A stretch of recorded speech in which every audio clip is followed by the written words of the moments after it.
Y muy bien. Ahí Hay está. alguien que tiene una radio prendida o algo alrededor que está sonando Sí. mucho. Les pedimos que silencien los micrófonos, por favor. Ahí está, genial. Muy bien. Bueno, bienvenidos. Seguimos teniendo el problema. Acá está, ¿verdad? Ahí está.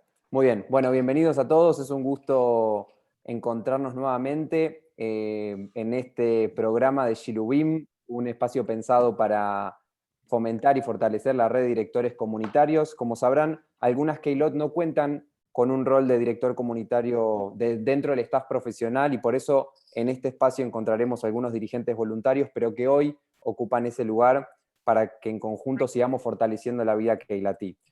Este programa es una iniciativa conformada por Masorti Amblat y el JDC para América Latina. Es por eso que en esta reunión están presentes Fabián Itzkovich como coordinadora de programas del JDC y Nicole Elstein como asistente del área de LATID, así como por la parte de Masorti Amblat, Ariela Rosenberg-Garbatsky como Head Desk for Latin America y quien les habla como coordinador de proyectos para Masorti en América Latina.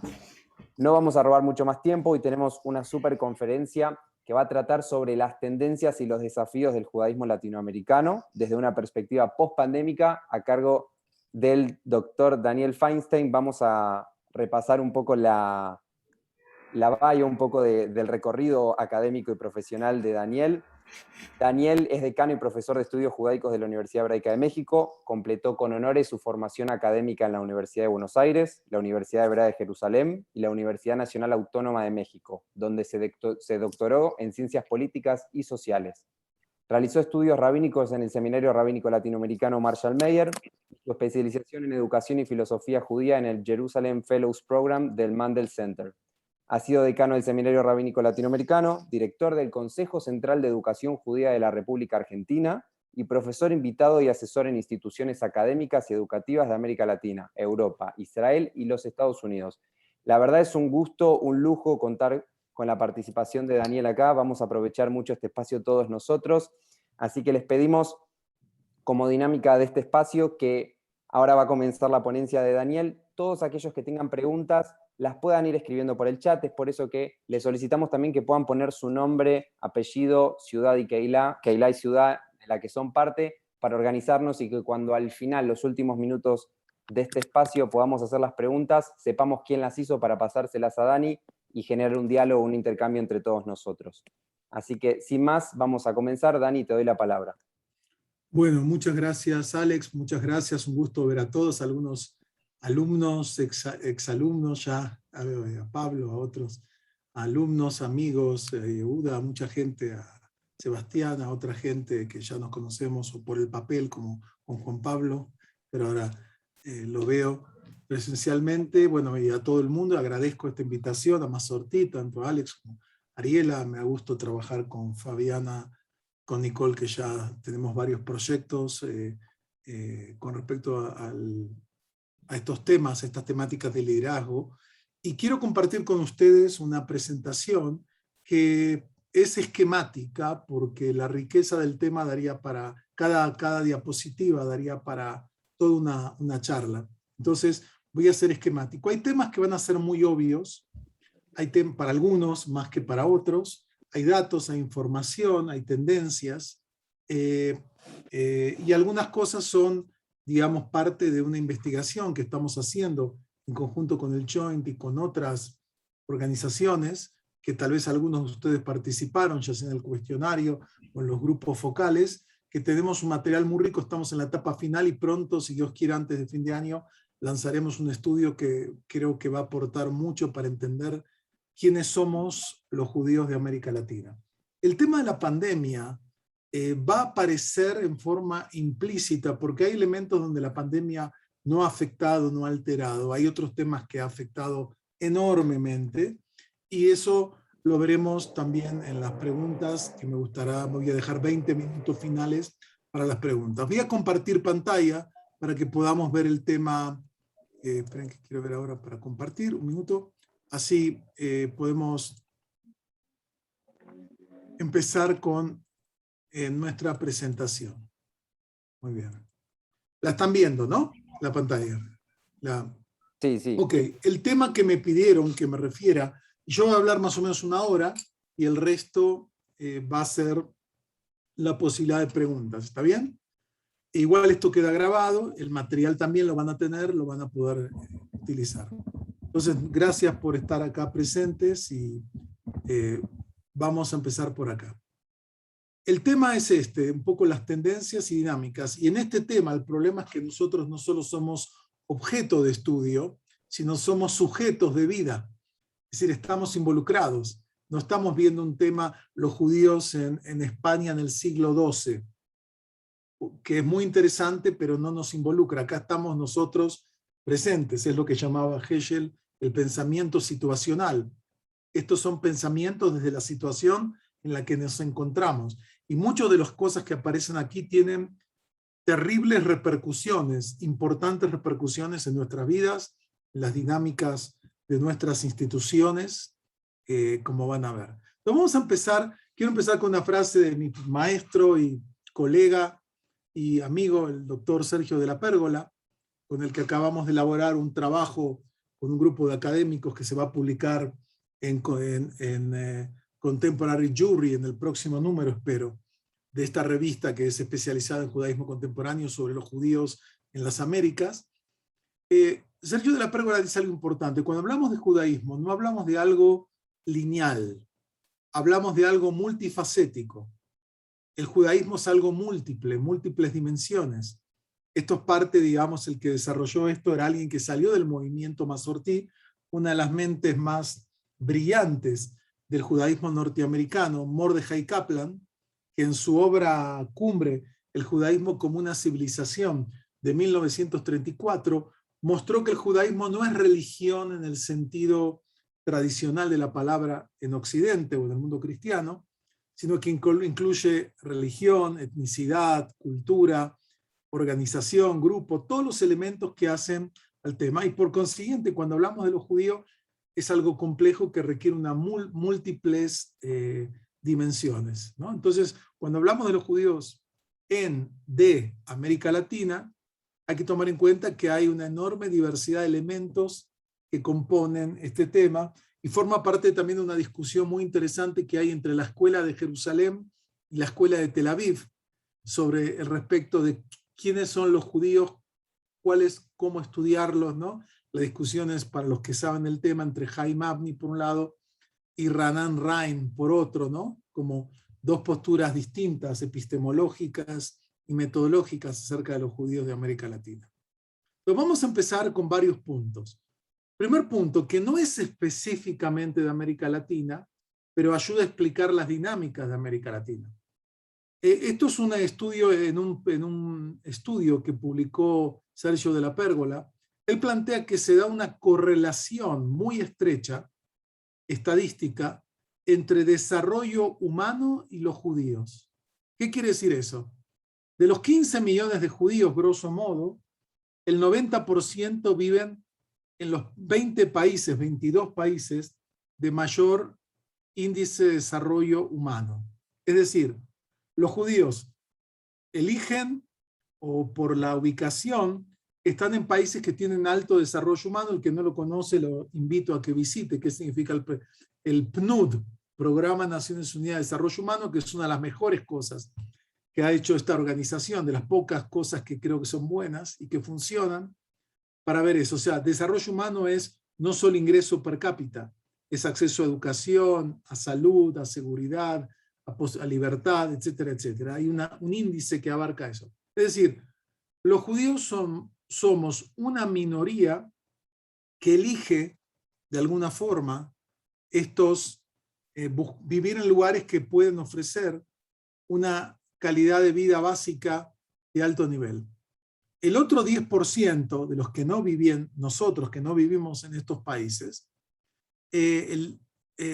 forman parte, por ejemplo, en América Latina, la mayoría de los judíos forman parte de sectores medios y altos en los países en los que vivimos. O sea, Brasil, México, Argentina no son de los países de mayor desarrollo humano. Creo que Uruguay es el más alto en América Latina, está en el lugar 34, 35, pero los judíos forman parte en su mayoría, si bien hay siempre sectores de una pobreza estructural o a veces una nueva pobreza, pero la mayoría es clase media y media alta como tal.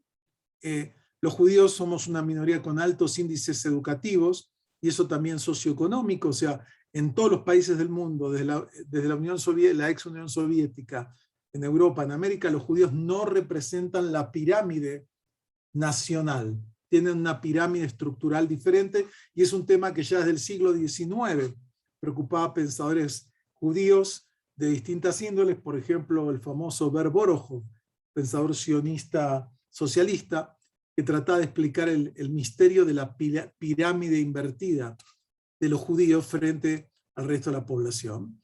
Y también hay otro fenómeno que viene desde la Edad Media. Los judíos somos urbanos. Si uno toma 8 ciudades de América Latina, tiene el 90% de los judíos de América Latina. Toma Buenos Aires, San Pablo, México, si quieres pues Río, por el Rosario o Córdoba, Santiago, Montevideo, etc. Ahí tienes el 90% de los judíos de América Latina. Es decir, las ciudades te ofrecen más posibilidades, tanto económicas, de desarrollo, etc. Y esta es una tradición no nueva, sino que tiene desde la Edad Media. Segundo punto. Hoy en día los judíos en el mundo están concentrados en 2 grandes comunidades. Israel, como una comunidad que tiene la estructura de un Estado nacional, y los judíos dentro de Estados Unidos como minoría. Juntos, las 2 comunidades concentran a un 82-85% de los judíos del mundo. Y esto habla del peso que tiene Israel como Estado nacional judío y la comunidad judía norteamericana como ser la más gran comunidad judía en tamaño y también en otros indicadores de creatividad, desarrollo, etc. Los judíos de América Latina, y acá tomamos la definición de autodefinición, porque si hay distintas definiciones que uno puede tomar para calcular una población, somos aproximadamente unos 400.000 los que vivimos en América Latina. Puede haber variedades, faltan más estudios detallados, pero ese es el grupo. Somos el 3% del pueblo judío, para ver, digamos, cuál es nuestro peso dentro del tema, y somos el 15% de la diáspora si quitamos Estados Unidos, ¿no? Para que nos ubiquemos un poco de quiénes somos y entender cómo está conformada hoy en día la estructura del mundo judío. Si tienen preguntas, dudas, comentarios que quieren ir haciendo, por favor usen el chat, así los vamos viendo después. Tercer punto. Cuando hablamos de las comunidades de América Latina, uno podría hacer que ha habido una serie de etapas en su desarrollo, ¿no? Es decir, esto es general, con variantes propias de cada comunidad. No es lo mismo lo que pasó en el Caribe que con las comunidades, digamos, del Cono Sur. Pero básicamente uno puede hablar de una etapa prehistórica porque lo judío no era legítimo. Estaba interdicta la presencia judía en las Américas, por lo menos en las Américas bajo la conquista española y portuguesa, desde los comienzos de la época colonial, aunque en algunos lugares, colonias holandesas o inglesas, el tema era un poco más flexible. Entonces, toda esa etapa, esos siglos, esos 3, 4 siglos, son siglos donde hay presencia judía y familias que están desde esa época en el Caribe y hasta el día de hoy en algunas comunidades, pero no hay una vida comunitaria oficial porque estaba prohibido. En la etapa fundacional comienza con la independencia y la abolición de la Inquisición y la abolición y el comienzo de la libertad religiosa y las constituciones liberales, que fue un tema de polémicas y de luchas civiles en muchas sociedades. Si había que abrirse a otras expresiones que no sean católicas, esto incluía por supuesto a los cristianos protestantes y a minorías como los judíos. La etapa de gran crecimiento de las comunidades judías fue desde finales del siglo pasado, cuando empiezan a partir de 1881, con el asesinato del zar en Rusia, las grandes migraciones judías que van a cambiar el mapa, digamos, de Rusia, las grandes migraciones que 1,5 millones de judíos van a llegar en esa etapa 3 millones de judíos van a llegar hasta la Primera Guerra Mundial y otro tanto casi después de la Primera Guerra Mundial hasta la Shoah, y eso va a cambiar el mapa. Obviamente también vienen judíos del Imperio Otomano.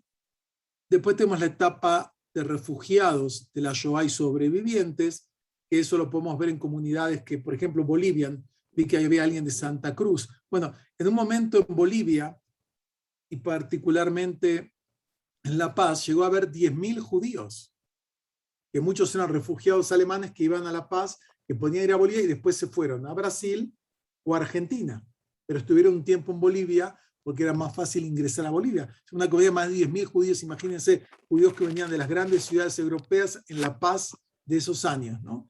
Y así con otras comunidades. Después tenemos la etapa de consolidación institucional, que es donde se construyen las grandes infraestructuras, edificios comunitarios, etcétera, el desarrollo escolar, sinagogas, etcétera. Y en 1960 aproximadamente, porque todavía hasta 1960 vienen las últimas olas migratorias a América Latina de judíos. Llegaron judíos, por ejemplo, de Marruecos y del norte de África a Venezuela, algunos a Brasil, a otros países del Líbano, pero en general ya después, final de los 60, Latinoamérica ya no es un destino atractivo, o por lo menos no es un lugar de inmigración judía, sino comienza a ser un lugar de emigración judía, y también desde los finales de los 60 hasta los 2000 podemos hablar de otro fenómeno que lo vamos a tocar más adelante, que son los grandes cambios religiosos y los cambios de identidad que se dan en las comunidades judías de América Latina. Perdón por ir rápido y ser esquemático, pero quería que tengan un panorama global. Otro punto que me parece importante es entender un hecho que lo vemos en carne propia, algunos con hijos que ya no están acá o se han ido, que es que América Latina, desde por lo menos finales de los 60 a los 70, dejó de ser un continente de inmigración judía. América Latina hoy es un lugar de emigración judía. Y esto obedece a múltiples causas, tanto causas socioeconómicas, políticas, que cambiaron la faz de nuestras comunidades, pero como dato que tenemos documentado, entre 1960 y 2015, 200.000 judíos de América Latina abandonaron América Latina, un periodo, más de 50 años, y se fueron a Israel, donde tenemos datos muy precisos, casi 100.000 llegaron a Israel, un poco más, otros a Estados Unidos, Canadá, España, Australia, algunos otros lugares en el mundo. Es decir, 1 de cada 3 judíos latinoamericanos no viven en América Latina, viven fuera de América Latina. Y en la investigación que hicimos, junto con el Joint y con otros datos que tenemos, vemos que cuando se le pregunta a los dirigentes si pensó en emigrar, vemos que un porcentaje cercano al 60% de los dirigentes judíos de América Latina evalúan o evaluaron la posibilidad de emigrar del continente. No hay que descontextualizar esto de lo que ocurre con las clases medias en América Latina, que digamos lo vemos en Argentina, donde vemos que hay cientos de personas que a diario buscan horizontes más estables, y estos procesos generan, por un lado, migraciones interlatinoamericanas, cuando hay crisis de gente que se fue a México o a Panamá, o ahora de Argentina a Uruguay, pero la tendencia fundamental es salir de América Latina. Israel es el destino central, pero también los Estados Unidos, y vemos hoy en día, lo podemos apreciar en la zona de Florida, hay una alta concentración de comunidades de judíos latinoamericanos que vienen de Colombia, de Venezuela, de distintos contextos de América Latina. Este es un dato para tomarlo. Ya no somos un destino atractivo de inmigración judía. Y esto va a implicar que las comunidades se van a ir reduciendo como tendencia. Algunas más, otras menos, como tales. Fíjense estos datos que presentó también maestra y colega la doctora Judith Lieberand. Fíjense, en Brasil en 1970 había unos 90.000 judíos, prácticamente en 50 años no cambió nada. Pero fíjense Venezuela. Venezuela pasó de 12.000, hoy en día menos de 5.000, no 7.000, menos de 5.000. Fíjense lo que pasó, por ejemplo, con México. México es una de las pocas comunidades que creció un poquito, Panamá creció mucho. Colombia, prácticamente un tercio menos. Perú igual. Chile también, a la mitad. Uruguay, prácticamente a la mitad. Argentina se redujo también en un número muy significativo. Es decir, vemos que la tendencia es a una disminución del número de judíos y esto tiene implicaciones muy amplias, ¿no? Como dato. O sea, en 1970 había unos 510.000 judíos, en el 19 había 376.000 aproximadamente.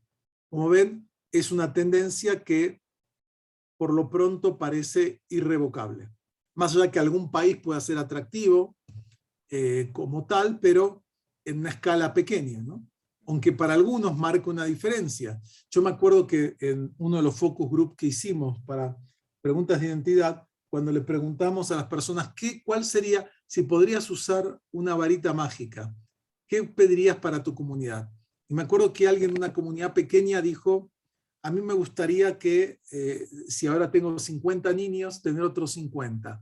Bueno, parece que la varita mágica funcionó porque la comunidad judía, por ejemplo, de Punta del Este o comunidad de Uruguay, ampliaron gracias a la inmigración argentina a otros lugares, se duplicó esa población.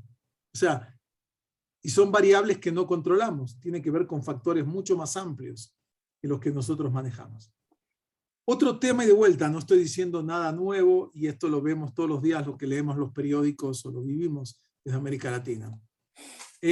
América Latina está asignada por una inestabilidad sociopolítica y en la actualidad con regímenes populistas, ¿no? De distinta signo, de derecha, de izquierda, etc. Y esto es una de las principales preocupaciones del liderazgo comunitario. Esta es la segunda o tercera preocupación que a los líderes, cuando les preguntan cuáles son las principales preocupaciones, no es el antisemitismo. Y en eso casi todos los estudios lo corroboran. El problema es temas del contexto sociopolítico que lo vemos. En algunos casos ha sido dramático. Fíjense el caso de Cuba y el caso de Venezuela. O sea, Cuba con la llegada del gobierno y no por ningún hecho antisemita, quedó una comunidad que era muy amplia, la inmigración a Miami, etcétera, quedó una comunidad muy pequeña, y Venezuela con el régimen, digamos, actual, chavismo, etcétera, se fue acabando porque vemos que hay sistemas que son incompatibles con el desarrollo de una vida judía plena. O sea, y si no porque sean antisemitas, como en el caso de Cuba, que no hay expresiones de un antisemitismo estatal, oficial como tal, pero el sistema de un sistema socialista no permite el financiamiento institucional, los donantes internos que pueden aportar y una serie de elementos que hacen difícil el sostener la vida judía. También podemos ver, y hay estudios muy serios que hicieron varios historiadores o demógrafos, que hay una correlación exacta entre las olas de alía de América Latina y conflictos sociopolíticos. Lo vimos en Chile cuando fue cuando sube Allende al poder y después cuando viene el golpe de Pinochet. Hubo migraciones de un signo y de otros. Y lo vemos en Argentina en los años 60, que por una combinación de una etapa de un auge, de una etapa tal vez de las peores en términos de elementos antisemitas, ataques, Tacuara, a partir del secuestro de Adolf Eichmann y otros fenómenos, en una crisis económica hay una gran alianza hacia Israel, es decir, hay una correlación. El antisemitismo, a diferencia de lo que ocurre en otros lugares, en América Latina no aparece como un elemento fundamental, si bien existe y preocupa a nivel global, pero la mayoría de la gente, y en eso concuerda el estudio del Congreso Judío Latinoamericano, nuestro estudio, que no es la lucha contra el antisemitismo no es la prioridad número 1, ni 2, ni 3, ni 4, ni 5 de nuestras comunidades, ¿no? Y mucha gente siente que se siente seguro como judío en la ciudad en la que vive.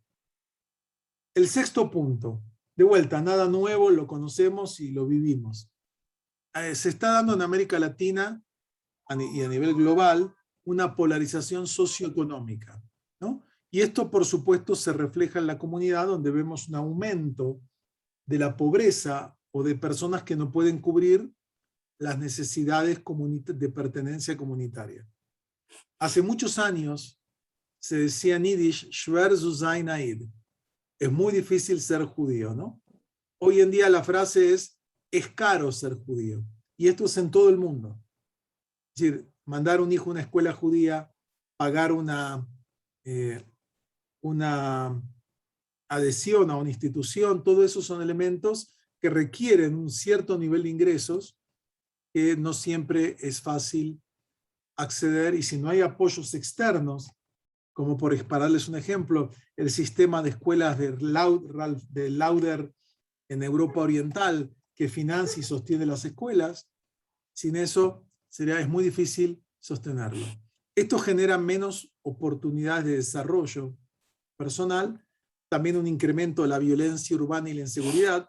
Yo recuerdo que hace como 10, 12 años el Joint organizó un seminario para líderes y uno de los temas que se analizó era en qué medida la violencia urbana es un tema que va a afectar la vida de los judíos, no en cuanto judíos, no hablamos de violencia antisemita, sino hablamos de lo que ocurre hoy en día en las grandes conurbano bonaerense en Argentina y en otros lugares. Ahora en Ecuador hay un estado de sitio virtual por la violencia. Hoy en día el tema de la violencia es uno de los componentes que hacen que muchas personas se planteen si quieren quedarse a vivir en ese tema.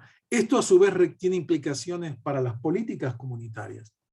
Esto requiere, por supuesto, una necesidad de aquellos sectores que tienen recursos mayores para ayudar a sustentar las necesidades comunitarias, desde las más básicas de alimentación, salud, como otras más, como educación, vivienda en algunos casos, etcétera, etcétera. Y hay distintos modelos, no voy a entrar, fundaciones, organizaciones que trabajan el tema, existe en Chile, existe en Uruguay, existe en Venezuela, existe en Argentina, en todos lados hay algún tipo de fundación que trata de coordinar estas políticas y que depende de los aportes de las minorías ricas que existen en muchas de las comunidades que tienen cierta capacidad de apoyar. Otro tema importante para entender, si hablamos de América Latina es muy complicado. Si hablamos de América Latina y el Caribe, estamos hablando de un marco de casi 40 países muy variados en tipo de sociedades en general y de comunidades judías en particular. América Latina es un conglomerado muy variado en distintas lenguas, distintas tradiciones, pero si hablamos de nuestras comunidades, son muy diversas en tamaño, el entorno, la composición étnica. Para darles un ejemplo, o sea, no es lo mismo una comunidad que tiene 40.000 judíos o una comunidad que tiene 100.000 judíos en la misma ciudad que una comunidad que tiene 500 judíos. Cambia toda la dinámica. No es lo mismo hablar de una comunidad que es básicamente descendientes de judíos ashkenazim de hace 3 generaciones, que una comunidad que son judíos descendientes de judíos Halevi Shamis, o sea, de Siria, de Damasco, que tienen otro tipo de tradiciones religiosas, culturales, familiares. La densidad institucional, hay ciudades que tienen muchas actividades. Yo lo veo en México, San Pablo, hay noches que tienes 2, 3 actividades comunitarias interesantes el mismo día, y hay otros lugares que hay muy poca densidad. Hay lugares que hay mucha vida institucional, hay otros. También la viabilidad social y económica. Hay comunidades que siguen desarrollando nuevos edificios, nuevos proyectos, que tienen una base económica que le permite desarrollarse, otras que están siempre en la cuerda floja. Y hay una enorme diversidad, no se puede generalizar. Tenemos las grandes que son fundamentalmente, esto todos lo saben, Argentina y Brasil, aunque dentro de Argentina y dentro de Brasil están las problemáticas de las comunidades pequeñas. Ese es otro tema, podríamos desarrollar porque conozco la problemática por experiencia profesional, he visitado y ayudo y asesoro a algunas de estas comunidades pequeñas, es otro tipo de desafío, pero las comunidades pequeñas, y de vuelta, ¿qué es pequeña? Para algunos ponemos menos de 5.000. Hay comunidades que ustedes están acá, me imagino que no sé, veo Bahía Blanca, que diría, ojalá que si hablamos de 5.000, sería otro mundo, obviamente. Pero las grandes, obvio. una mediana, ¿cómo? Obvio, ¿no? Obvio que estamos Obvio. muy lejos de eso. Por eso, y tenés 100 familias es una cosa y tenés 50 familias es otra, en términos de posibilidades, viabilidad económica, actividades, etc. México es una comunidad mediana, Uruguay, Chile están ahí como comunidades entre 10.000, poco más, hasta 20, pequeñas, tenemos Colombia, Costa Rica, Venezuela, pero muy pequeñas, que muchas, menos de 1.000 judíos, no familias judíos, que generan una serie de desafíos muy complejos y un enorme esfuerzo para poder sostener la vida comunitaria. Y también la diversidad ideológica de comunidades que son mayoritariamente ortodoxas, hay otras que son mayoritariamente masortim, hay diversidad y opciones laicas, hay desde el mundo, ustedes lo conocen, no estoy diciendo nada nuevo. Ahora, un tema importante es que, ahora vamos a temas más ideológicos, hay distintos modelos de identidad. O sea, para entender, en el mundo judío en general hay una lucha por la hegemonía de la definición de quién es judío y qué es el judaísmo. Esto se da en el Estado de Israel y se da en la diáspora. Hay sectores que tienen una visión estratégica de cómo van a modelar las comunidades y cómo van a conseguir los recursos para que su ideología sea la prominente, la dominante, la hegemónica, y hay una lucha en el pueblo judío entre sectores ultraortodoxos, sectores ortodoxos, sectores liberales, conservadores, reformistas, sectores seculares, o sea, pero hay que entender que hay una lucha ideológica en el pueblo judío. No es nueva, siempre hubo una enorme diversidad como tal, y una de las expresiones de este tema tiene que ver con los límites y la permeabilidad de las comunidades. Hay comunidades que son más restrictivas, por ejemplo, frente al tema de la conversión, ¿no? Que también es un tema muy amplio y muy complejo. Hay comunidades que en general son más abiertas a recibir y aceptar conversos, tanto por una cuestión de autosupervivencia como que no hay opciones de matrimonio en comunidades muy pequeñas como tales, y de una ideología más liberal. Hay otras que tienen fronteras muy rígidas y de ninguna forma están dispuestos a hacer concesiones. En general lo vimos en nuestro estudio. En el hemisferio norte, o sea, hablando de Panamá, México, un poco Colombia, las posturas son más rígidas, son más, digamos, negativas hacia aceptar conversos. En el hemisferio sur, en Argentina, Brasil, Uruguay, Chile, hay más apertura, por lo menos en un amplio sector, frente al tema de conversión y al mismo tiempo hijos de matrimonios mixtos, que es otra política. O sea, ¿qué hacemos con aquellos hijos de matrimonio mixto? En México es muy difícil que una escuela te acepte. Aún una madre judía casada con un no judío, es muy difícil que muchas escuelas de México acepten a esos niños dentro de la escuela. Y en otros lugares te van a recibir con los brazos abiertos. Otro fenómeno que lo menciono y que habla de cambio son las llamadas comunidades emergentes, que se calcula que son cientos de miles de personas, que hay algunos casos en Colombia, en Brasil, en México, que son comunidades de origen no judío que no se convierten como individuos, se convierten como grupos. Y todavía no sabemos cómo manejarnos con estas comunidades, pero hay lugares que son más que la población judía local. Por ejemplo, la comunidad de Medellín, hay una comunidad en las cerca de Medellín que son mucho más que la comunidad actual y son más observantes que la comunidad actual, pero no son reconocidos como parte, digamos, de la población judía. O sí son parte de la población judía. ¿Qué juega ahí? Elementos de clase social, de etnicidad, de prejuicios. ¿Cuáles son las variables de identidad religiosa? Es un problema que está ahí, es un dilema que todavía no hay una política clara, ni a nivel global, ni a nivel de Israel, de qué hacer, pero sí son comunidades que están creciendo. Algunas derivan de grupos judío-mesiánicos, o sea, judío-cristianos, que después se van al judaísmo, otras son diferentes.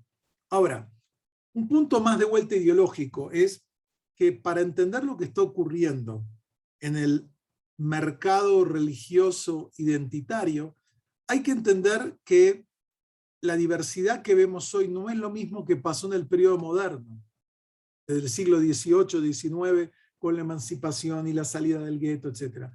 Hoy en día vemos que mucha gente usa este modelo que algunos lo llaman el bricolage, ¿no? Que es como yo voy a un lugar y me armo, me compro madera que me gusta, pintura que me gusta, y me armo una silla a mi medida, a mi gusto, personalizada. Es decir, hoy en día vemos que las identidades no son tan ideológicas, tan rígidas, sino son más individuales. Uno toma esto de acá, esto de allá, y se arma, digamos, el modelo de identidad que le gusta, ¿no? Lo que se llama bricolage. Esto lo analiza muy bien el sociólogo de origen uruguayo, brasilero, Bernardo Sorge, ¿no? Cuando habla de esto, ¿no? O sea, que va mutando. Esto también aparece en estudios en Estados Unidos, el famoso estudio de Stephen Kohn y Arnie Eisen sobre los judíos de Estados Unidos mostraba eso, que la gente crea su propio judaísmo, y ellos hablan de un caso que llaman Sheilanism, que era una mujer Sheila, que ella decía, ¿cuál es tu orientación religiosa? Es Sheilanism, es decir, yo, podríamos decir danielismo, es decir, yo esto tomo de acá. La gente busca hoy en día armar su propio modelo identitario. Y esto pasa mucho entre los jóvenes, o sea, así como muchos jóvenes hoy en día no estudian de la universidad, porque dicen, yo quiero aprender lo que quiero, lo aprendo de YouTube, o lo aprendo de las plataformas, o estudio lo que me interesa y con eso puedo adecuarme. Otro cambio que está conectado con este es el cambio que vemos profundo, histórico, que el que conoce un poco la historia de la comunidad, es que las comunidades, por lo menos más las del Cono Sur, eran comunidades con un judaísmo étnico, nacional, cultural, donde el sionismo u otras corrientes como el budismo en su momento eran los que definían el marco identitario, ¿no? Fíjense, la AMIA estuvo gobernada durante muchísimos años por una coalición donde estaba el partido Abodá, o sea, un partido de Israel que tenía que ver con pero era el marco como ese tipo de modelo. Y hoy en día la AMIA está gobernada, como un ejemplo, en Argentina, por el BUR, un partido de comunidades, grupos ortodoxos. Pero esto habla de un cambio profundo. Vemos que hay un debilitamiento de las opciones de judaísmo secular. Esto empezó en los 70, y no es casualidad que en esos años hubo un gran desarrollo del movimiento masortí. En el 70 y en el 80 fue la época de mayor crecimiento. Muchísimas comunidades buscaban, digamos, de pronto seminaristas, una palabra que no existía en el mundo judío, a partir de la labor del seminario. O sea, queremos un seminarista, ¿no? Yo tuve mi experiencia en una comunidad donde lamentablemente había habido ahí mucha gente había muerto durante la dictadura militar, mucha gente estaba en grupos vistos como subversivos, y de golpe un seminarista, y voy a ir a una comunidad y organizamos un nuevo modelo, digamos, que está de moda. Con la poca experiencia que teníamos que, digamos, crear algo nuevo. Y más adelante, ya en los 90 y 2000, va a haber el gran crecimiento de sectores ortodoxos, Chabad Lubavitch y otros grupos que van a crecer fuertemente a costas de los grupos más tradicionalistas seculares, ¿no? Es decir, la pregunta es y mucha de la gente también que fue estos movimientos más ultraortodoxos, habían pasado por algunas de nuestras comunidades. Esto hay que entenderlo en el contexto global, es decir, es parte de un fenómeno global donde después de por ejemplo, a nivel global vemos que la religión, la secularización no avanza como esperaban o lamentaban pensadores del siglo XIX y comienzo del siglo XX. O sea, casi todos los sociólogos, Max Weber, Marx, todos pedían que el mundo avanzaba hacia una secularización.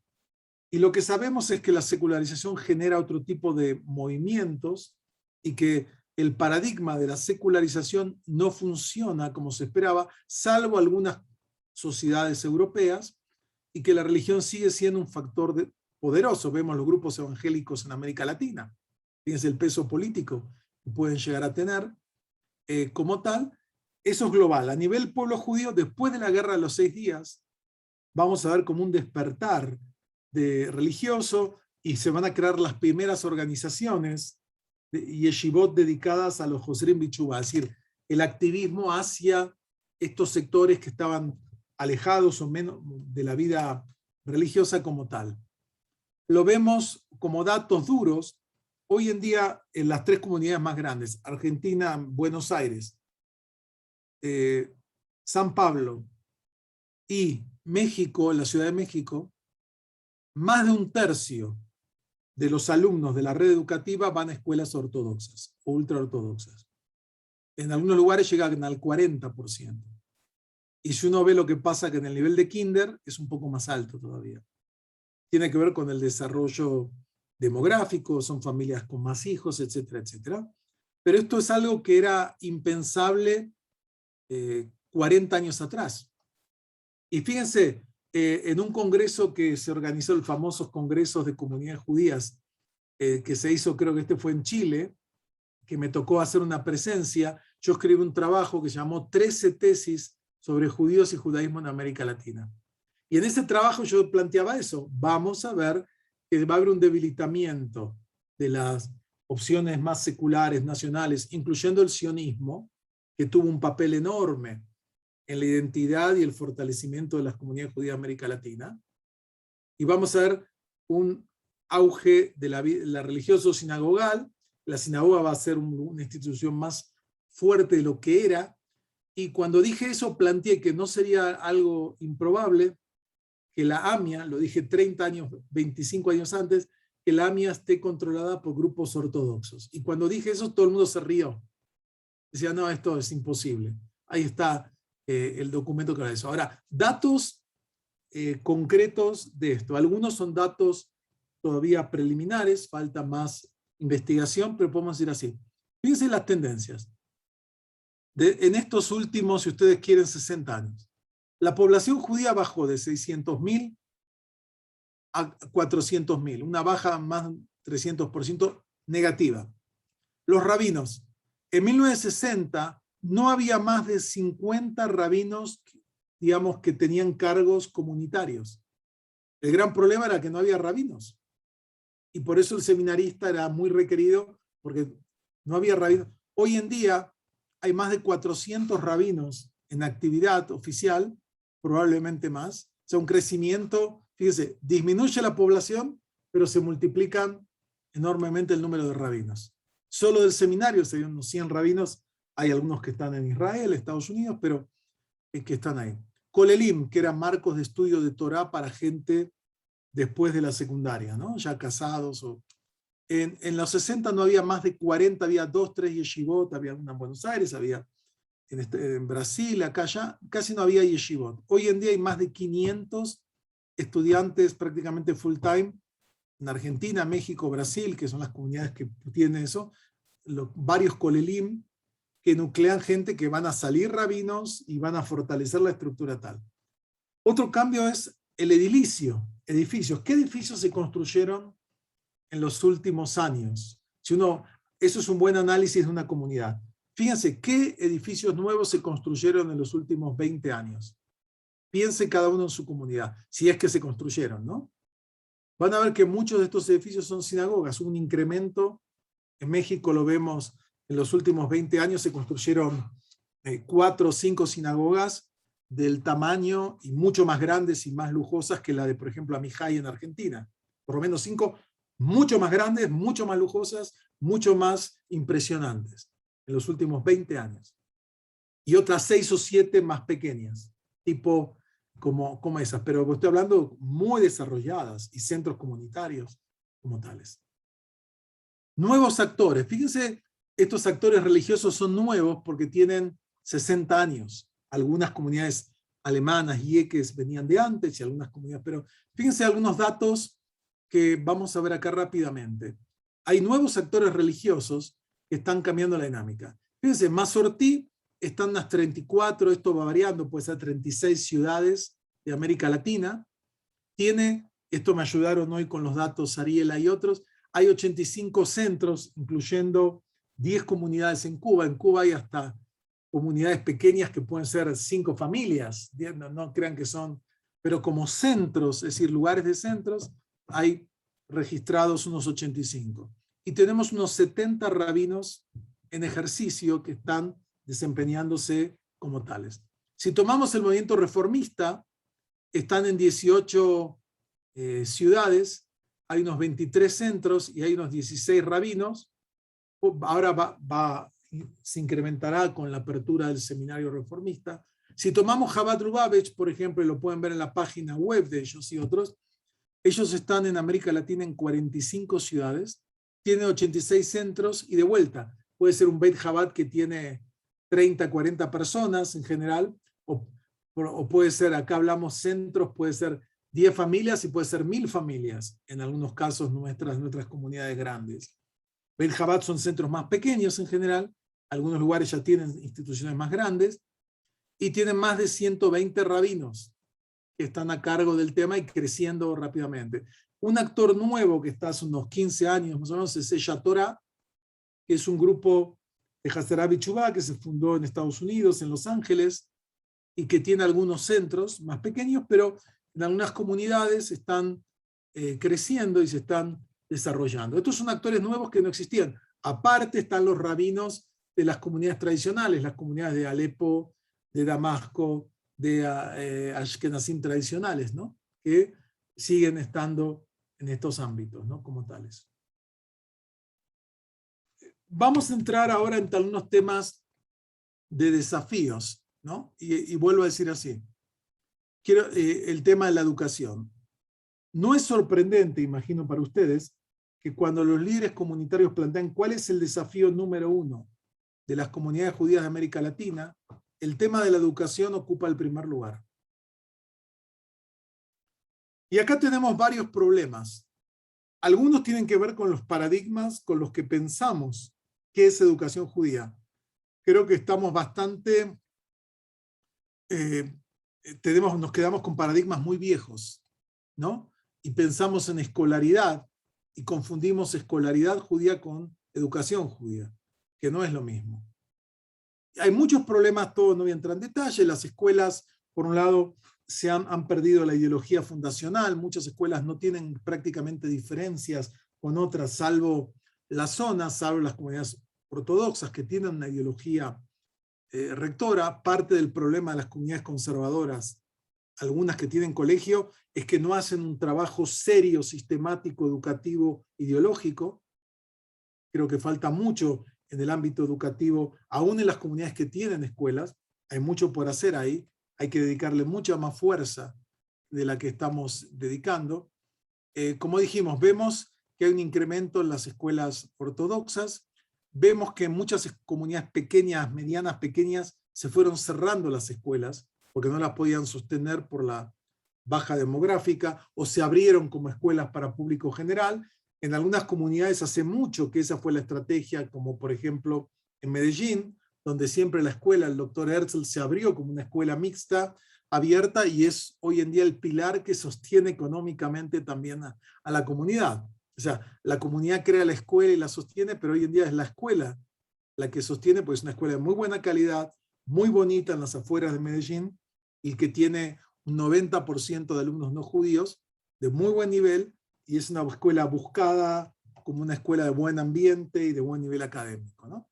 Hay que pensar más allá de la escolaridad formal. Obviamente tenemos, ahora voy a hablar de los movimientos juveniles, pero hay un problema conceptual, que es que educación judía no es escolaridad. La escolaridad es un modelo que adoptamos y fue un modelo que ha sido bastante, diría, fue importante hasta los finales del siglo XX y que hoy en día está haciendo crisis. La escuela como institución está haciendo crisis ante las nuevas tecnologías de la información, ante los nuevos modelos psicológicos, ¿no? de acceso al conocimiento, etcétera, etcétera, ¿no? Pero la pregunta es, bueno, ¿qué ocurre a nivel educativo en nuestras comunidades? Porque no se olviden que el modelo de judaísmo de Talmud Torah es, como lo dice Rambam en Ilhot, Talmud Torah, uno tiene que estudiar desde que nace hasta que muere. No es una educación infantil, es una educación a lo largo de la vida. Y una de las debilidades de nuestras comunidades es que falta una mayor seriedad en el estudio de las fuentes, del pensamiento judío, de la cultura judía. Creo que hay mucho por hacer ahí, y ahora lo vimos, que es una de las cosas que la gente dice en nuestra investigación, que la pandemia obligó una creatividad por medio de Zoom y de otras plataformas, donde se empezaron a hacer actividades, unirse, y se amplió hasta la población. Hay gente que dice, a mis clases venían 15, 20 personas y ahora hay 100 personas, porque pueden venir de muchos lados. Entonces hay que pensar qué pasa con el papel educativo. Por último, todo el tema de los movimientos juveniles, que son fundamentales en la construcción de la identidad. El movimiento Mazortí durante mucho tiempo construyó sus bases gracias a los movimientos juveniles, que eran un pilar, siguen siendo un pilar. Hoy en día también tenemos la población de las escuelas afiliadas. La pregunta es si estamos haciendo un buen papel, si estamos brindando experiencias educativas que sean significativas y que generen un nivel de involucramiento, compromiso, pasión por ese tipo de vida judía. Y las Tnuot, de vuelta, hay discusión, hay comunidades que se fortalecen, hay comunidades que se debilitan. Otro tema que hay que entender es el que nuestras identidades en el mundo actual son globales y transnacionales.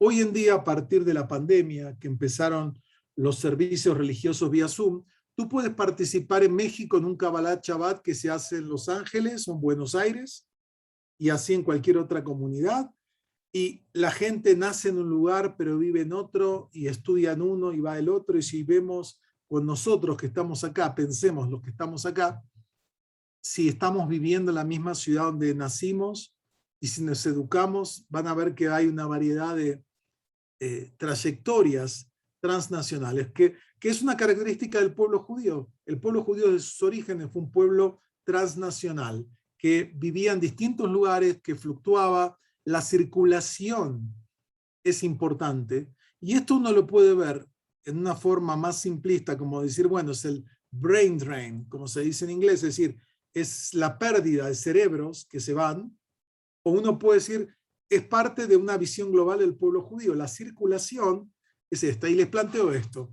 Lo que para una comunidad pequeña, particular, o mediana o grande, puede ser la pérdida de familias, si esa gente que eran miembros de la comunidad tal o tal, se fueron de Bahía Blanca, o de Medellín, o de San Pablo, o de Curitiba, y se van a Israel, o se van a Estados Unidos, y se insertan dentro de otro marco comunitario, ahí no hay pérdida desde el punto de vista del pueblo judío. Lo que hay es un cambio es una circulación. ¿Entienden lo que digo? O sea, puede ser que uno dice, bueno, el drama de comunidades pequeñas que se van los jóvenes y no quieren para estudiar afuera, para buscar oportunidades laborales, para esa comunidad sí es muy, muy dramático. Pero si esos jóvenes se insertan en otras comunidades judías, lo que tenemos no es una pérdida, es una circulación. Eso requiere una visión amplia y no solo decir, bueno, yo apuesto por mi comunidad peculiar, pero entendiendo lo que está pasando de migraciones y del carácter tal, y hay que entender que hay movimientos poblacionales, hay gente que se va un tiempo a estudiar a un lugar y después vuelve, y hay judíos en un momento, muchos judíos de Argentina, que era un reservorio de morim, de rabinos que están en comunidades en distintos lugares, hoy en día ya menos, y hay que entender también acá el tema de las redes sociales y su impacto en estas identidades. Es decir, yo a la mañana leo el periódico de Argentina, leo 2 periódicos de Argentina, leo 2 periódicos de Israel, de un periódico de Estados Unidos y estoy en México. Es decir, estos son los que se llaman prácticas transnacionales, y sobre esto les recomiendo que lean el estudio que se publicó hace algunos años, donde también participamos, que es el Educador Judío Transnacional, un estudio extraordinario que hizo un equipo de la Universidad Hebrea de Jerusalén, con la doctora Judith Liberand, con Sergio de la Pérgola, estaba también Yossi Goldstein y otra gente, Leo Segman, para intentar entender la dinámica de los educadores, que son muchos transnacionales. Nacieron en un lugar, se formaron en otro, trabajan en otro, y esa rotación no es mala. Y hoy en día estamos hablando, y esto lo menciono porque sería otra conferencia, hoy en día se está hablando de identidades virtuales, tribus virtuales. Hay muchos grupos que esa pertenencia virtual para mucha gente es fundamental y más fuerte que los grupos, digamos, habituales en los que interactúa. Y ahora con la pandemia, casi todas las instituciones tuvimos que mudarnos a este modelo de trabajo, ¿no? Y en ese sentido, lo que la gente evaluó en el estudio que hicimos es que las comunidades dieron respuestas bastante eficaces en el uso de las nuevas tecnologías para poder llegar a la gente en estos temas. Por último, anteúltimo, creo que queda claro con todo lo que dije, y creo que su experiencia en esto tiene algo que decir, que lo que vemos es que América Latina, las comunidades judías de América Latina tienen previsiones decrecientes, es decir, las comunidades van a ser cada vez más pequeñas. Las pequeñas, las medianas y las grandes. Salvo algunas excepciones. Nosotros vemos que, por ejemplo, Panamá y México, las previsiones son que va a estar estable, va a tener un pequeño crecimiento, en parte por judíos que vienen de Argentina o de otros lugares que van a estos países. Los factores son claros. Migraciones, hoy en día vemos que muchos sectores, por ejemplo en Argentina, salen notas todos los días en los periódicos que 100 argentinos por diario abandonan el país en búsqueda de nuevos horizontes. Y así pasa en otros países. Uruguay, que ahora es un lugar atractivo, es un país que expulsó al 40% de su población general en los últimos 50 años. Y no es casualidad que Uruguay es el país con más salida del mundo libre en el mundo, proporcionalmente a su población, por un mercado pequeño, etcétera, etcétera. Otro factor que ayuda a explicar la disminución, que es global en el pueblo judío, es que en general hablamos de poblaciones envejecidas. Hay más muertes que nacimientos, con algunas excepciones. Otro tema es baja natalidad. Es decir, ya mucha gente se casa tardíamente o no se casa directamente o decide no tener hijos o decide tener menos hijos, ¿no?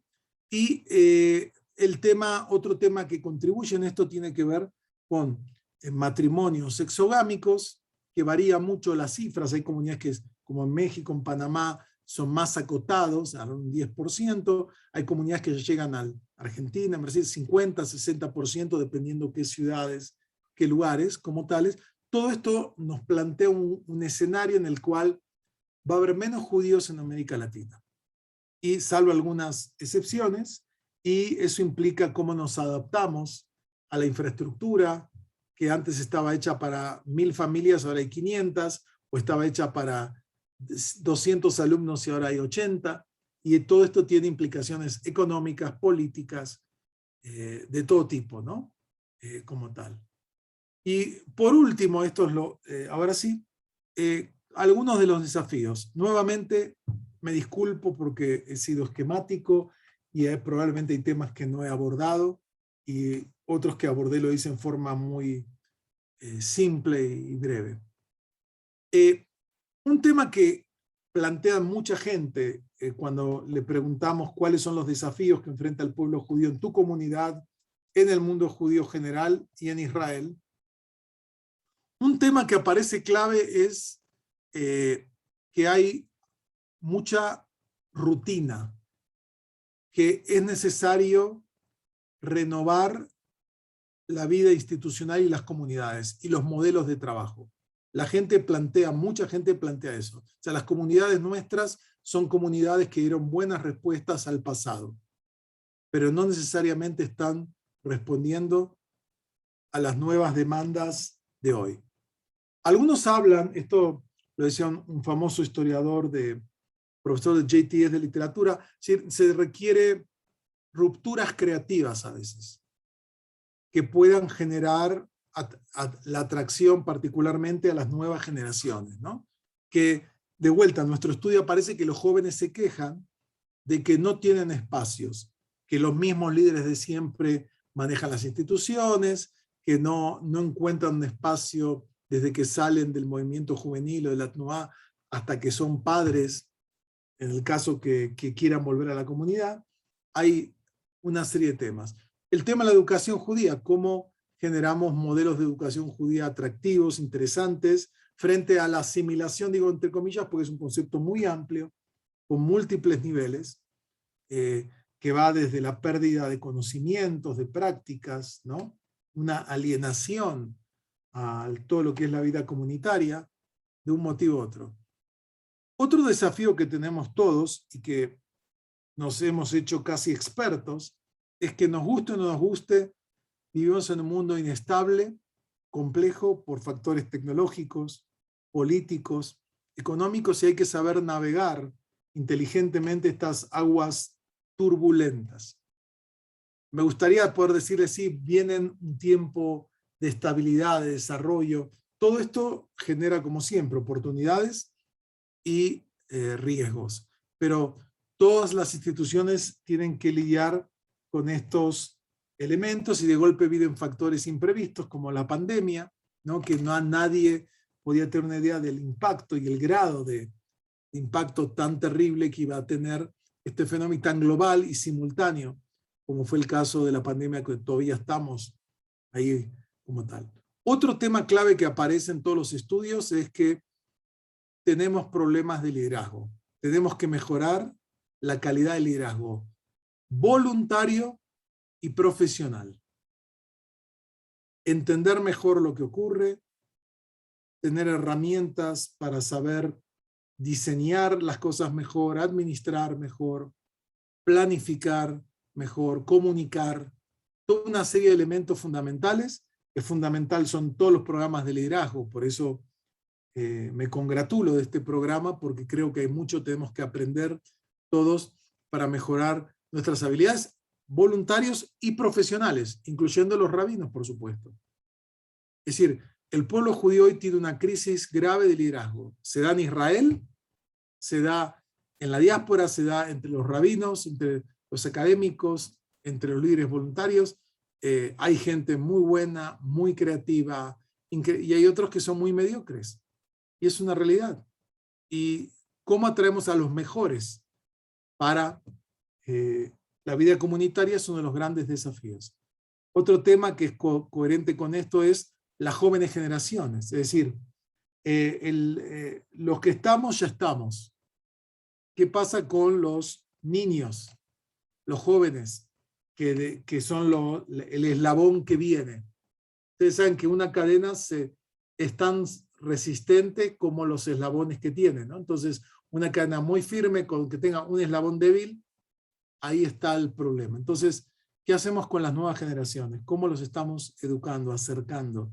¿Les transmitimos algo de un judaísmo vibrante que tiene respuestas para la vida, que les ayude a enfrentar los problemas del pueblo judío y los problemas globales, como la desigualdad, el calentamiento global, las divisiones internas y las grietas en las sociedades?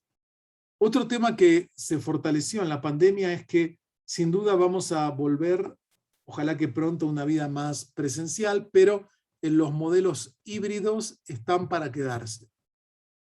Son buenos para ciertas cosas, obviamente que no sustituyen el abrazo o el beso, pero permiten integrar y resolver un montón de situaciones, y yo creo que no vamos a volver a modelos totalmente presenciales. Vamos a preservar ciertos marcos, ya sea de estudio, de juntas, de trabajo en equipo, ¿no? Fíjense ahora, si no fuera por esto, hubiésemos tenido que todos trasladarnos a algún lugar con toda la complejidad que implica. Y esto se va a fortalecer. Y no se olviden que ya se habla de comunidades virtuales, tribus virtuales, identidades virtuales. O sea, mucha gente pasa muchas horas en distintos tipos de grupos que van conformando su identidad. Y los jóvenes son de los principales usuarios. Y por último, un desafío que tenemos todos es cómo generamos comunidades inclusivas que den cabida a la gran diversidad de estilos de familia, de todo el mundo LGTB, todo el mundo de identidades diversas, y particularmente en comunidades pequeñas que no puede haber 5 instituciones, que hay 1 o 2.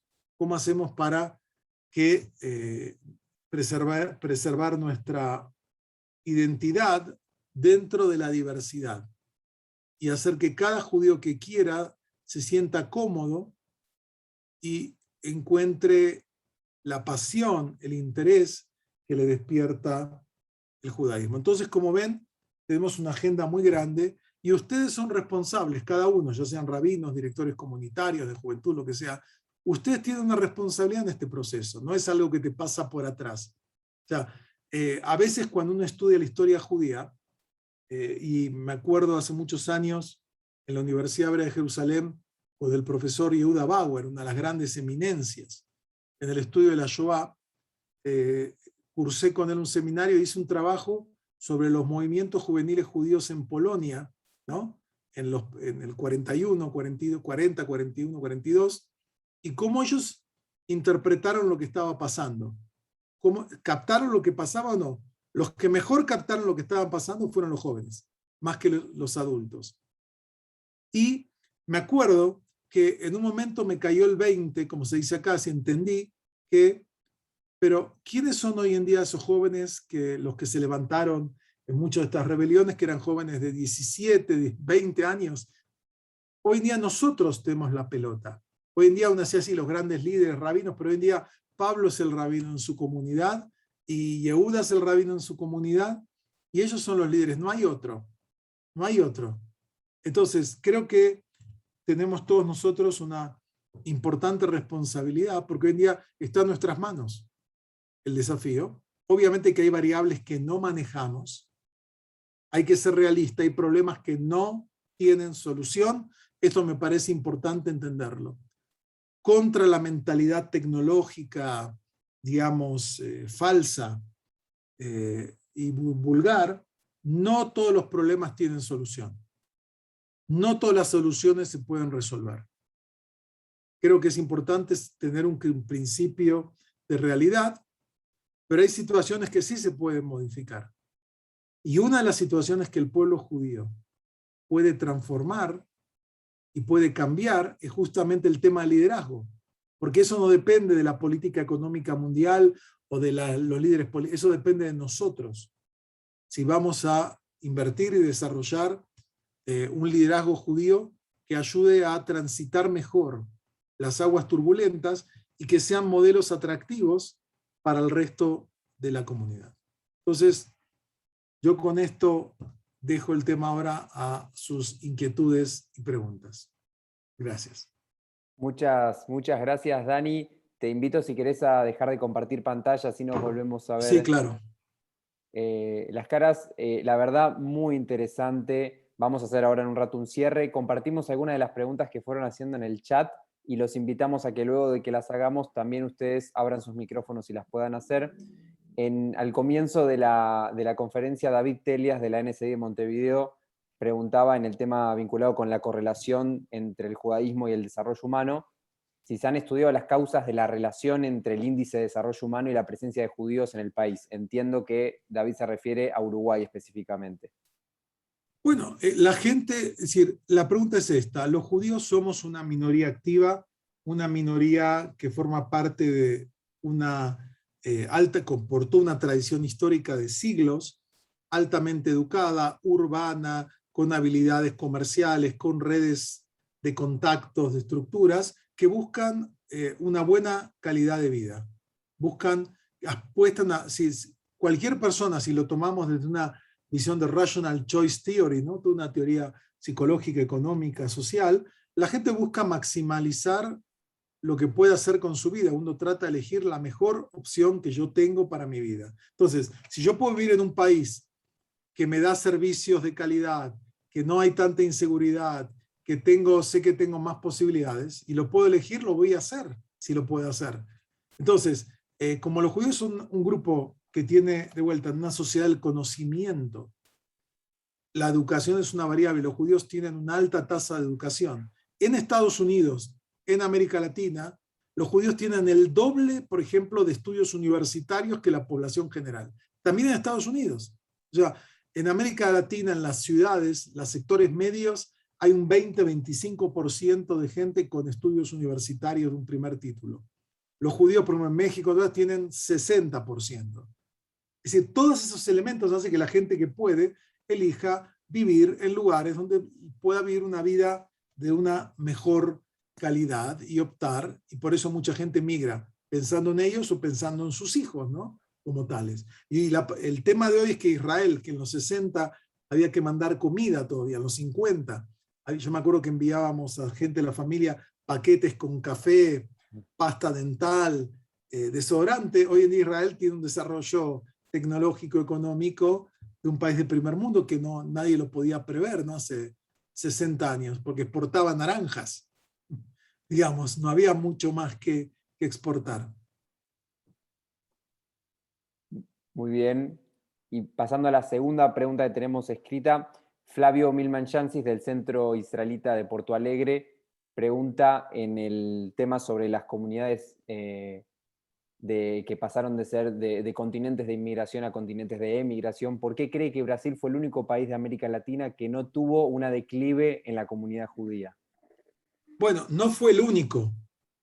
Panamá duplicó su población, México creció un poco, o sea, no es el único, pero tiene que ver con las características también de Brasil, de la propia economía, de la inserción de los judíos en ese dinamismo, que hubo un desarrollo, un crecimiento. Si tú te fijas en la lista de Forbes, ¿no? De las grandes fortunas, tú vas a ver que en los 20 billonarios que hay en Brasil, un 30% son judíos.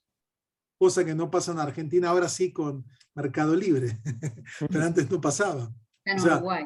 Es decir, que está en Uruguay, pero es de vuelta. O sea, lo que voy es, Brasil ha permitido, se desarrolló una clase media bien estable, pero ahora vemos, por ejemplo, una alianza brasilera de Israel, que por un lado es gente que tiene dificultades económicas, pero también de gente muy rica por un tema impositivo, ¿no? Que Israel da una serie de beneficios, que yo conozco a una gente que son muy ricos, pero en serio, que están yéndose por una cuestión impositiva como tal. Es decir, hay que ver las características propias de cada país como tal, pero Brasil, digamos, si bien ha perdido población judía en términos de asimilación, menos con emigración, digamos, hay toda una clase media muy fuerte en Brasil, industrial, profesional, con mucha circulación internacional, no solo judía, digo, que tiene que ver con grupos libaneses y grupos italianos y grupos de origen hasta japonés, que van y vienen. Entonces hay que entender en cada lugar el tema. O sea, Brasil no ha perdido mucho, no ha crecido, y la tendencia es decreciente por el tema, como dijimos, bajas tasas de natalidad, mucho matrimonio exogámico. Las previsiones para el futuro son negativas, bastante más negativas de lo que fueron hasta ahora. Un poco de migración que llegó del Cono Sur, pero no tanta, que también ayudó a fortalecer ese tema. Súper claro, Dani. Invitamos ahora a todos aquellos a que quieran hacer preguntas, a que por favor abran su micrófono, sin vergüenza, un espacio de confianza para que hagan sus preguntas.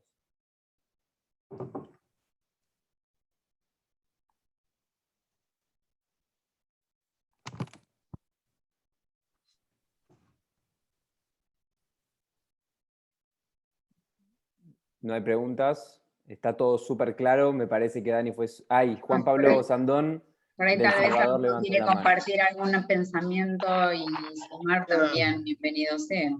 Quería hacer una Bienvenido. pregunta Sí, Juanpi. al doctor Feinstein. Daniel, un gusto verte cara a cara, aunque sea por Zoom, después de varios cruces online. Noté o percibí quizás que dentro de todo este panorama de merma comunitaria que vos nombraste, especialmente cuando nombraste a los jóvenes, no nombraste, o quizás no nombraste con la misma profundidad, la cuestión ideológica de nuestro movimiento frente a ciertas situaciones, ideas que van surgiendo, especialmente en la última década principalmente. ¿Cómo lo ves eso como factor? ¿Me podrías aclarar más a qué cambios te referís en el plano ideológico? Me refiero principalmente a todo lo que tiene que ver con el movimiento de mujeres, llámese feminismo, con el movimiento de identidades sexuales, de divergencias sexuales, con luchas de derechos como el aborto y demás.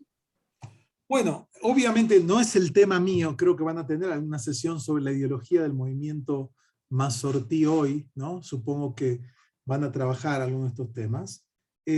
Lo que queda claro es que digamos, el movimiento Mazortí a nivel global está siendo de alguna forma triturado por un lado una ortodoxia, una ultraortodoxia y una ortodoxia moderna, que han logrado posicionarse con una claridad ideológica más firme y con una mayor coherencia de prácticas y de ideología que el movimiento Mazortí por un lado, y por otro lado el marco reformista, ¿no?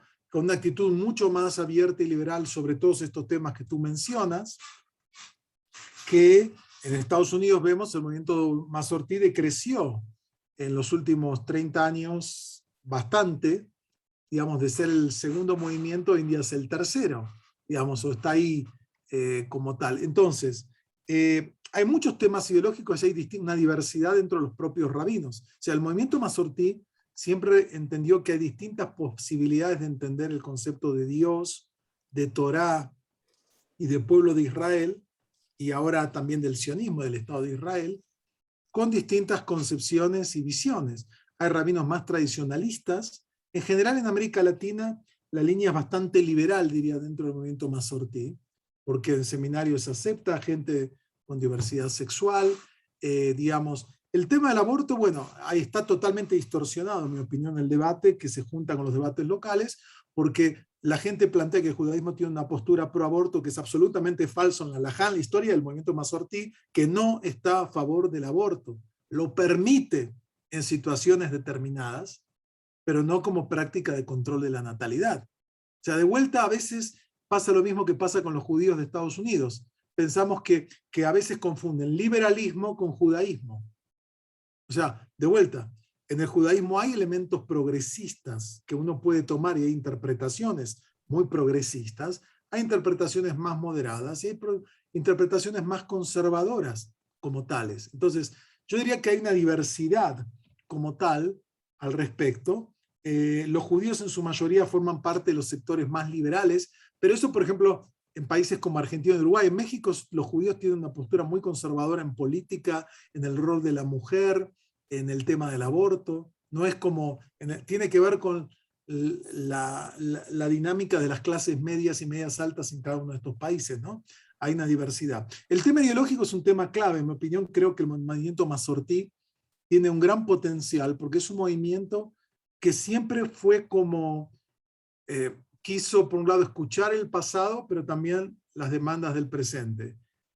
Trabajar con todo el tema de la tradición y la revelación, pero también con la interpretación. Yo creo que es un movimiento que tiene una base muy rica, una base que creo que es muy relevante para vivir una vida, digamos, que te da amarras, te da sentido, te da estructura, te da comunidad y te permite vivir con una mente abierta en el mundo. Yo creo que hay un gran valor en todo eso. Uno de los problemas es que los propios líderes del movimiento no conocen bien la ideología. ¿Cuántos de sus directivos han leído algunos de los autores, digamos, del movimiento que también, hay una diversidad? Yo creo que hay una gran ignorancia dentro de los propios dirigentes y profesionales del movimiento acerca de cuáles son los principios, cuál es el enfoque de la halajá y cómo funciona. Creo que todo esto va a ser algo que requiere trabajo y estudio, y yo creo que sí hay una crisis en parte ideológica, ¿no? Porque a veces parece que es una comunidad conservadora, que es más liberal con conversiones con respecto a una comunidad ortodoxa. Porque muchas comunidades ortodoxas la gente tampoco es Shomer Shabbat, etcétera, pero le gusta ir a un rabino o una comunidad con esas características, ¿no? Como tales. Entonces yo creo que hay mucho para realizar. También hay que entender la realidad, no es lo mismo El Salvador que Bogotá, que San Pablo, que cada lugar tiene sus dinámicas, que tiene que ver también con la masa crítica. En una comunidad grande puede haber 5 sinagogas. El problema es que somos nosotros como Robinson Crusoe judío, que tenemos en la isla no una sinagoga, no 2, sino 3, ¿no? Y para una sola persona a veces hay, digamos, un exceso, una fragmentación que puede ser peligrosa porque disuelve, no convoca, disuelve, ¿no? Como tal. Dani, Gracias. en el chat tenemos preguntas de Mariano Mirelman. Sí. ¿Cómo comenzar a enfrentar en las escuelas judías esa tensión entre dar más educación judía y la búsqueda de familias de la excelencia académica en temas no judíos, aún más en escuelas abiertas, y en donde éstas sirven muchas veces para el sostenimiento social y económico de esas escuelas? Bueno, este es un gran dilema. Hay autores que plantean que la escuela judía es una apuesta perdida. No va a poder dar las dos cosas. No lo va a poder. Las presiones del inglés, de la tecnología, de la excelencia. Una escuela pequeña no tiene los recursos que el colegio americano, que hay en las grandes ciudades, que tiene recursos y profesores que ganan $50.000 por mes y que son profesionales de verdad, no profesores nuestros que le pagamos $10.000 por año, con suerte, menos en Argentina, imagino, en otros lugares, y que queremos que sean grandes profesionales y no siempre lo son. Es decir, hay muchos dilemas. Yo creo que hay que, de vuelta, primero hay que separar escuela de experiencia judía. Por ahí es mejor hacer más campamentos judíos con los chicos. Por ahí es mejor hacer otro tipo de actividades no formales. Aún en hebreo salió un estudio hace un tiempo que cuando se hacía campamentos, que era Ibrit Beibrit, todo en hebreo, no solo mejoraban, esos chicos aprendían más hebreo, salían con más compromiso en temas judaicos que los que no iban, ¿no? Hay estudios que se hicieron en Estados Unidos sobre eso. Es decir, hay que pensar de otra forma. Por ahí la escuela, que vayan a la mejor escuela francesa, japonesa, inglesa, lo que sea, pero yo quiero un espacio que a mí me den, no sé, 2 meses al año, 1 mes al año, donde yo voy a hacer una experiencia de inmersión judía poderosísima. Fíjense los que tuvimos la suerte de estar en Camp Ramá, Mahané Ramá, por lo menos en la etapa fundacional. Fue una experiencia increíble que formó a mucha gente, mucho liderazgo del movimiento Masortí, que hoy en día se formó en los 70, 80, en estos campamentos donde se vivía con mucha intensidad la tefilá, Shabbat, estudio, experiencia, todo ese tipo de experiencia. Por ahí tenemos que decir, bueno, la escuela, que manden a la escuela que quiere, pero a mí mándamelo una tarde por semana y yo esa tarde voy a hacer el mejor programa. Y las escuelas pequeñas tienen un gran dilema, no sé cómo lo van a poder resolver. Aún las grandes acá en México, que tienen infraestructuras, también tienen ese dilema, que o tienes una ideología judía coherente, que puedas trabajar bien con los chicos en experiencias, en prácticas, que piensen las escuelas como comunidades de prácticas y como comunidades intelectuales. Y no solamente como... Pero ese es un gran dilema que tienen las comunidades pequeñas. Entonces yo diría, ¿saben qué? La escolarización de los estudios judíos no sirve. Distorsiona los estudios judaicos. Mejor hagan más campamentos, hagan más seminarios. Es la fuerza que tiene la TNUA, hagan más ese tipo de actividades y sí trabajen como marcos de estudio de fuentes judías serios, que sean realmente, dedíquense a eso y no a dar una introducción de muchos temas que la gente al final no aprende nada, ¿no? Y sale sin saber bien hebreo, sin saber judaísmo, sin saber nada y con nivel más bajo que alguien que estudió tal vez en otro tipo de escuelas. Perfecto. Andrea, creo. Andrea, adelante. A mí me toca muy de cerca esto que estás hablando de las escuelas de las comunidades chicas, porque es lo que yo vivo. Yo trabajo hace 36 años en la escuela de mi comunidad, y la verdad que es lo que vos decís. Tenemos que hacer una súper reestructura por un montón de cosas que pasan. ¿Cómo nos manejamos los que somos morín? Estamos acostumbrados a 5 horas por semana, en este modelo que vos decís de Mahané, de Tnuá, que Bahía tiene su parte de Mahané, de Tnuá y demás. Mira, hay muchas formas que se puede hacer. Hay que buscar primero algo que no se da en los colegios, es la elección.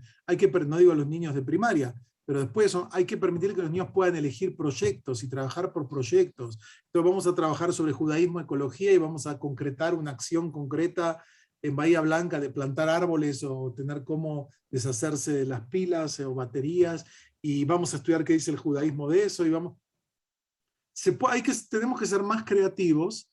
Y de vuelta, para una élite de familias que quieren tomar judaísmo en serio, se requiere muchas horas de escolaridad judía. La pregunta es que en muchos lugares han ido disminuyendo las horas de escolaridad judía.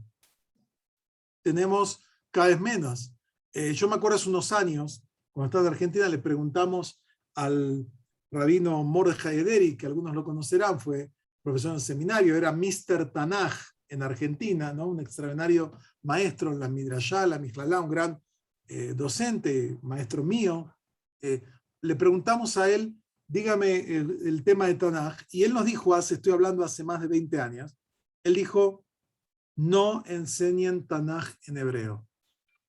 Él, que era un hombre que dominaba el hebreo perfecto y sabía el Tanaj de memoria, literalmente, no estoy exagerando, y te corregía, cuando tú leías Tanaj del texto, él te corregía de memoria tus errores. Mordechai decía, porque hoy en día con la cantidad de horas que hay no van a aprender ni hebreo ni Tanaj. Entonces no sacrifiques el contenido por la lengua. Al mismo tiempo el hebreo es fundamental para la identidad judía. Pero lo que sabemos por muchos estudios es que el compromiso con el judaísmo genera compromiso con el hebreo, y no al revés.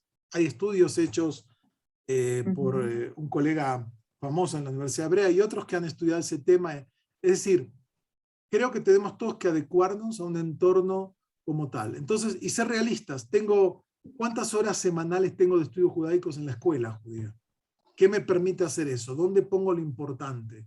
¿Dónde invierto realmente lo que vale la pena? Y de vuelta hace falta experiencias que incluyan lo emocional, lo vivencial y un serio nivel intelectual. Y como dije, esta educación judía no es solo para los niños, es para los adolescentes, es para los adultos, fundamentalmente. Tenemos que generar ese hábito de que todos tenemos que estudiar Torah, no sé, 1 hora semanal, sea online, sea presencial, se pueden hacer múltiples opciones. La escuela tiene que adaptarse, en general la escuela como institución está complicada. Toda la estructura de autoridad, todo el pacto educativo, padres, escuela, familia, todo eso está problematizado hoy en día.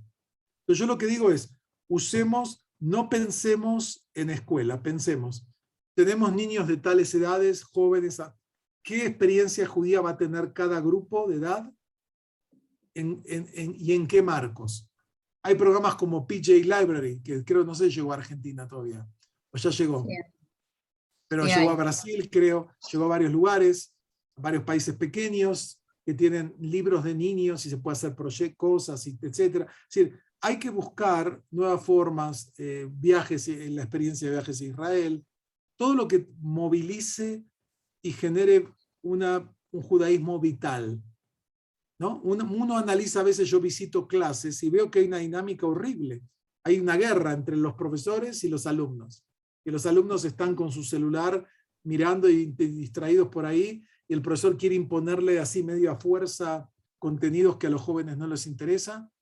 Hay un tema también de formación, tenemos que formarnos permanentemente. Es decir, la pregunta es esta, muchos jóvenes plantean esto, estudié 16 años en una escuela judía, y cuando voy a la universidad y una persona me pregunta, ¿por qué Israel es un país de un colonialismo, settler colonialism? ¿Qué le dices? Y me dice, no sé qué responderle. Después de haber estudiado, o por qué le robaron la tierra a los palestinos, o qué derecho tienen ustedes de esta tierra, o pregunta de por qué ustedes no aceptan a Jesús, o 1000 preguntas que no son necesariamente de mala fe. Y la gente, muchas veces los jóvenes que pasaron tanto tiempo en la escuela judía, no saben responder. A veces porque los morim no saben responder, y a veces porque no se ha aprovechado adecuadamente el tema. Tenemos que trabajar en formas más dinámicas y creativas, debates, enseñarle herramientas para la vida que le sirvan. A mí la educación judía me ayudó mucho más allá de la escuela judía y de la educación judía. Me enseñó cómo hablar, cómo organizar una clase, cómo hacer una presentación, cómo, digamos, llegar al público cuando me conecto. O sea, tenemos que buscar que no sea voy la educación general y la educación judía ahí como al margen, ¿no? Sino que es la parte más apasionante de la educación que recibo en mi vida. Gracias, Dani. La verdad es que, y solo devolverle a Andrea, que me parece que, y porque conozco parte del trabajo que están realizando, creo que el solo planteo que se están realizando hacia adentro de la propia comunidad de cómo repensar ese modelo que tienen, que fue tan exitoso durante tanto tiempo y que hoy hay que volverlo a repensar, creo que es parte del trabajo que cada uno de nosotros tenemos hacia adentro de nuestras comunidades. Quiero agradecerte, Dani, por tu generoso y sólido saber. Creo que hoy se han traído temas que nos preocupan y nos provocan desafíos a todos, de cómo pensar a nuestras comunidades, de cómo innovar, de cómo generar en este contexto latinoamericano tan complejo más comunidad. Se compartieron datos, indicadores, pero estoy segura que cada uno de ustedes tiene mucho para sumar a cada uno de estos mapas planteados, porque en cada país, en cada ciudad en donde ustedes están, ustedes son quienes conocen, digamos, más de cerca, y seguro que pueden nutrir y seguir nutriendo este mapeo que hoy se realizó. Y creemos que el mayor desafío que tiene, digamos, este grupo es poder pensar juntos y de manera colaborativa cómo, ¿no? Me parece que ahí hay un gran desafío, que hay muchos de ustedes que comparten comunidades similares o comunidades que tienen muchas diferencias y que bien vale la pena, digamos, interactuar y colaborar entre ustedes a partir de las diversas temáticas que les provoquen y que vean que tienen por delante por desarrollar. Ojalá que podamos potenciar, digamos, tanto el movimiento como a las comunidades todas en general. Así que agradezco en nombre del Joint también al movimiento Mazortí Amblat, digamos, en esta alianza colaborativa que estamos llevando adelante, y agradecerte, Ariela, que es ya muy tarde seguramente por allá, y a Alex y a todos ustedes por el compromiso y la participación en esta jornada de hoy. Así que esperemos podernos encontrar pronto y seguir generando nuevos desafíos. Gracias a todos por los comentarios, por las frases, por su presencia. Y bueno, estoy a su disposición en lo que pueda colaborar. Saben que pueden contar conmigo. Gracias. Muchas gracias.